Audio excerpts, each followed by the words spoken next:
بسم اللہ الرحمن الرحیم۔ السلام علیکم دوستو، ایک بار امیر المومنین حضرت علی رضی اللہ تعالی عنہ ایک سفر پر جا رہے تھے۔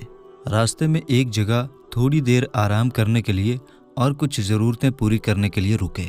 اس سفر میں آپ رضی اللہ تعالی عنہ کے ساتھ صرف 2 لوگ تھے، ایک آپ کے بیٹے حضرت حسن رضی اللہ تعالی عنہ اور ایک آپ کا غلام۔ اس وقت لوگ اپنے جسم کو کسی انجان حملے سے بچانے کے لیے سفر میں نکلنے سے پہلے لوہے کا لباس یعنی زرہ پہنتے تھے۔ حضرت علی رضی اللہ تعالی عنہ جب آرام کرنے کے لیے لیٹے تو اس زرہ کو اتار کر رکھ دیا اور ادھر یہ دونوں نوجوان ادھر ادھر ٹہلنے لگے۔ جب ان دونوں کی نظر پڑی تو ذرا دیر سے نظر پڑی کہ ایک شخص آیا اور اس نے حضرت علی رضی اللہ تعالی عنہ کے اس قیمتی لباس کو اٹھایا اور اسے لے کر وہ تیزی کے ساتھ بھاگا اور ایک تیز رفتار گھوڑے پر سوار ہو گیا جو اس نے قریب ہی کھڑا کیے ہوئے تھا۔ ان دونوں نوجوانوں نے چاہا کہ اسے پکڑ لیں مگر نہیں پکڑ سکے، لیکن اسے پہچان ضرور لیا۔ یہ شخص ایک جانا پہچانا انسان تھا، یہودیوں کا ایک عالم تھا، اور جب اس نے ایسی حرکت کی تو یہ دونوں حیران رہ گئے۔ حضرت علی رضی اللہ تعالی عنہ جب نیند سے بیدار ہوئے، نیند سے جاگے، تو ان دونوں نے بتایا کہ آپ کی زرہ ہماری آنکھوں کے سامنے فلاں آدمی چرا کر لے گیا۔ دوستو، ایک جرم ہوا، اور یہ جرم کس کے سامان کے ساتھ ہوا؟ وقت کے سب سے طاقتور حاکم یعنی خلیفہ کے ساتھ ہوا۔ حضرت علی رضی اللہ تعالی عنہ اس وقت امیر المومنین تھے، خلفائے راشدین میں سے چوتھے خلیفہ تھے، اور اس وقت کی دنیا کی 2 بڑی طاقتوں پر حضرت علی رضی اللہ تعالی عنہ کا سکہ چل رہا تھا۔ آپ رضی اللہ تعالی عنہ چاہتے تو چند لمحوں کے اندر اس انسان کو گرفتار کروا کر کڑی سے کڑی سزا دے سکتے تھے، لیکن انہوں نے کہا کہ اسلام کا قانون مجھے اس بات کی اجازت نہیں دیتا۔ چنانچہ آپ رضی اللہ تعالی عنہ نے ایک عام شہری کی طرح ایک عدالت کے اندر شکایت پیش کی۔ اس عدالت کا جج قاضی شریح تھا، جو حضرت علی رضی اللہ تعالی عنہ اور حضرت عثمان غنی رضی اللہ تعالی عنہ دونوں کا چیلا رہ چکا تھا۔ قاضی شریح نے دونوں پارٹیوں کو حاضر ہونے کا حکم جاری کیا۔ جو شکایت کرنے والے تھے یعنی حضرت علی رضی اللہ تعالی عنہ، انہیں بھی بلایا، اور جس کے خلاف مقدمہ درج کیا گیا تھا یعنی جویمر کو بھی بلایا، اور مقدمے کی کارروائی شروع ہوئی۔ اسلام کا ایک اصول یہ ہے، اور پوری دنیا کے عدالتی سسٹم نے اسلام کے اس اصول کو قبول کیا ہے کہ جو شکایت کرتا ہے اس کے ذمہ ہوتا ہے کہ وہ ثبوت پیش کرے۔ چنانچہ قاضی شریح نے حضرت علی رضی اللہ تعالی عنہ کو یہ حکم دیا، اے ابو الحسن، کھڑے ہو جائیے، آپ کی ہی شکایت پر آپ کو بلایا گیا ہے۔ آپ نے اس کے نام کی شکایت پیش کی ہے کہ اس شخص نے آپ کی زرہ چرائی ہے۔ آپ ثبوت پیش کریں، اور جو گواہی آپ کے پاس ہوں تو اسے پیش کریں۔ حضرت علی رضی اللہ تعالی عنہ نے اشارہ کیا اپنے بیٹے حضرت حسن رضی اللہ تعالی عنہ کی طرف۔ حضرت حسن رضی اللہ تعالی عنہ کھڑے ہوئے اور گواہی دینے والی جگہ پر پہنچے۔ انہوں نے قاعدے کے مطابق اپنی پہچان بتائی۔ میں حسن ابن علی ہوں، اور میں اس سفر میں اپنے والد حضرت علی کے ساتھ تھا، اور میں نے اپنی آنکھوں سے دیکھا جب فلاں جگہ پر یہ واقعہ پیش آیا۔ جب میرے والد محترم آرام کرنے کے لیے لیٹے ہوئے تھے، یہ شخص آیا اور اس نے تیزی سے زرہ اٹھائی اور اسے لے کر بھاگا۔ میں نے اور میرے ساتھ ایک آدمی اور تھا، ہم نے اسے پکڑنے کی کوشش بھی کی مگر ہم کامیاب نہیں ہوئے، مگر ہم نے اسے پہچان لیا۔ میں گواہی دیتا ہوں کہ اسی شخص نے میرے والد کی زرہ چرائی ہے۔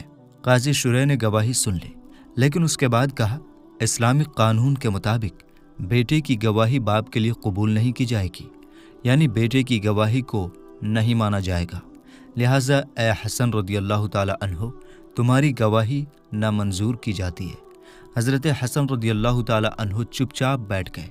حضرت علی رضی اللہ تعالی عنہ کے پاس جو دوسرا گواہ تھا آپ کا غلام تھا، اس کو اشارہ کیا، وہ کھڑا ہوا، اور اس نے بھی اسی جگہ جا کر اسی طریقے کے مطابق اپنی پہچان بتائی۔ اس کے بعد اسی طرح گواہی دی۔ قاضی شریح نے پوری گواہی سن لی اور سننے کے بعد کہا، اسلامی قانون کے مطابق غلام کی گواہی اپنے آقا یعنی اپنے مالک کے لیے قبول نہیں کی جائے گی، لہٰذا تمہاری گواہی بھی نامنظور کی جاتی ہے۔ اور اے ابو الحسن، اگر آپ کے پاس اور کوئی گواہی ہو تو لے آئیے، حضرت علی رضی اللہ تعالی عنہ کھڑے ہوئے اور کہا، قاضی صاحب، میرے پاس ان 2 گواہوں کے علاوہ کوئی گواہ نہیں ہے۔ اس سفر میں میرے ساتھ صرف یہ 2 تھے، میں کوئی تیسرا گواہ پیش نہیں کر سکتا۔ ان کی بات سن لی گئی اور اب جو دوسری پارٹی تھی اس کی باری آئی۔ قاضی شریح نے اس کو موقع دیا اور کہا، جویمر، تم اپنی صفائی میں جو کچھ کہنا چاہتے ہو کہو۔ اس نے کہا کہ یہ الزام بالکل جھوٹا اور غلط ہے، میں نے ان کی کوئی زرہ نہیں چرائی اور یہ بالکل جھوٹی شکایت ہے جو آپ کی عدالت میں درج کی گئی ہے۔ یہ سنتے ہی حضرت علی رضی اللہ تعالی عنہ نے کہا کہ کیا تم قانون کے مطابق قسم کھا کر یہ بات کہہ سکتے ہو؟ اس نے کہا، ہاں کیوں نہیں، جو بھی قسم کھانے کو کہیں میں کھا سکتا ہوں، اور میں قسم کھا کر کہتا ہوں کہ یہ زرہ میری ہے اور یہ الزام جھوٹا اور بے بنیاد ہے۔ قانون کا کام پورا ہو گیا۔ حضرت علی اپنا دعویٰ ثابت نہیں کر سکے اور ادھر اس شخص نے قسم کھا کر یہ کہہ دیا کہ یہ زرہ میری ہے اور یہ الزام جھوٹا ہے۔ لہٰذا قاضی شریح نے فیصلہ سنایا، ابو الحسن، آپ کی درخواست خارج کی جاتی ہے اور اے جویمر، یہ زرہ تمہاری ہے، تم اسے لے جا سکتے ہو۔ مقدمہ ختم ہوا، عدالت برخاست کی جاتی ہے۔ جویمر باہر نکلا، قاضی شریح نیچے اترے۔ ابھی تک تو وہ قاضی تھے، لیکن جیسے ہی مقدمہ ختم ہوا تو وہ نیچے اترے اور کہا، یا امیر المومنین، مجھے آپ ہی نے سکھایا ہے کہ جس قانون کے تحت نبی کریم صلی اللہ تعالی علیہ وسلم نے فیصلہ کرنا سکھایا تھا، میں نے اسی کے تحت فیصلہ کیا ہے۔ مجھے امید ہے کہ آپ اطمینان ہوں گے۔ حضرت علی رضی اللہ تعالی عنہ نے کہا، فیصلہ تم نے صحیح کیا، مگر آج تم نے ایک بہت بڑی زیادتی کی ہے، اور اگر آئندہ مجھے اس زیادتی کی خبر ملی تو تم کو مجھے اس عہدے سے برخاست کرنے میں یعنی نکالنے میں دیر نہیں لگے گی۔ قاضی شریح نے کہا، یا امیر المومنین، فوراً بتائیے کہ مجھ سے کیا غلطی ہوئی ہے۔ حضرت علی نے فرمایا، جب عدالت میں تم نے مجھ کو گواہی دینے کے لیے پکارا تھا، اس وقت تم نے میرا نام لینے کے بجائے تم نے میری کنیت کے ساتھ مجھے پکارا۔ تم نے کہا تھا، کم یا ابو الحسن، اے ابو الحسن، کھڑے ہو جاؤ۔ تم جانتے ہو کہ ہم عرب کے لوگ ہیں، جب کسی کو عزت و احترام کے ساتھ بلانا چاہتے ہیں تو نام کے بجائے کنیت کے ساتھ بلاتے ہیں۔ تم نے مجھے تو کنیت کے ساتھ بلایا جبکہ جویمر کو نام کے ساتھ بلایا۔ اس کا مطلب ہے کہ تم نے ہم دونوں کے بیچ فرق کیا۔ یہ ناانصافی تھی۔ اگر آئندہ تم نے کبھی کسی کے ساتھ ناانصافی کی تو سمجھا جائے گا کہ تم اس عہدے پر بیٹھنے کے لائق نہیں ہو۔ قاضی شریح نے کہا، یا امیر المومنین، میرا دل ہی جانتا تھا کہ جب آپ کھڑے تھے اور میں بیٹھا تھا تو مجھ پر کیا گزر رہی تھی۔ میں آپ کے قدموں کی خاک کے برابر نہیں ہوں، لیکن جب تک عدالت چلتی رہی میں اپنا فرض ادا کرتا رہا، لیکن اس وقت میں اپنی زبان پر قابو نہیں کر سکا۔ میرے روئیں روئیں میں جو آپ کی محبت ہے، میں کیسے اس کو قابو میں رکھتا؟ پھر بھی وعدہ کرتا ہوں آئندہ خیال رکھوں گا۔ اس پوری گفتگو میں تھوڑی دیر لگ گئی۔ اس کے بعد حضرت علی رضی اللہ تعالی عنہ باہر تشریف لائے۔ باہر نکلے تو دیکھا کہ عدالت کے باہر جویمر کھڑا انتظار کر رہا ہے۔ حضرت علی رضی اللہ تعالی عنہ نے فرمایا، کیوں، اب کیا بات ہے؟ عدالت کا فیصلہ ہو گیا، یہ زرہ تمہاری ہو گئی، جاؤ، بغیر کسی ڈر کے جاؤ، تمہیں اب کوئی بھی تنگ نہیں کرے گا۔ میں نے عدالت کا یہ فیصلہ قبول کر لیا اور یہ زرہ اب تمہاری ہے۔ جویمر نے کہا، یا علی، ذرا میری بات تو سنیں، بے شک یہ زرہ میری نہیں، آپ کی ہے، اور صرف زرہ ہی کی بات نہیں، یہ جویمر بھی آپ کا ہے۔ حضرت علی رضی اللہ تعالی عنہ نے فرمایا، کیا کہہ رہے ہو جویمر؟ کیا تمہیں کسی نے ڈرایا ہے؟ اس نے کہا، یا علی، میں چور نہیں ہوں، جیسا کہ آپ بخوبی جانتے ہیں کہ میں اپنے مذہب کا پرچار کرنے والا ایک عالم ہوں۔ ہماری مذہبی کتابوں میں یہ لکھا ہوا ہے کہ آخری نبی صلی اللہ تعالی علیہ وسلم کے ذریعے جو انصاف دنیا میں قائم ہوگا، اس کی ایک مثال ایسی ہوگی کہ اس کا جو چوتھا خلیفہ ہوگا، اس کے دشمن قوم کا ایک شخص ایک جرم کرے گا، اور وہ جرم اس کے بیٹوں یا قریبی لوگوں کی آنکھوں کے سامنے کرے گا، لیکن عدالت میں یہ گواہی قبول نہیں کی جائے گی، اور انصاف کے قاعدے کے مطابق اس کی شکایت قابل قبول نہیں مانی جائے گی۔ لہٰذا عدالت اس کے دشمن قوم کے اس آدمی کے حق میں ہی فیصلہ کر دے گی، یعنی عدالت چوتھے خلیفہ کے خلاف فیصلہ کر دے گی، لیکن وہ خلیفہ اس فیصلے کو بغیر کوئی اعتراض کیے مان لے گا، کوئی ناانصافی نہیں کرے گا۔ یا علی، میں نے یہ سب کچھ جان بوجھ کر کیا تھا،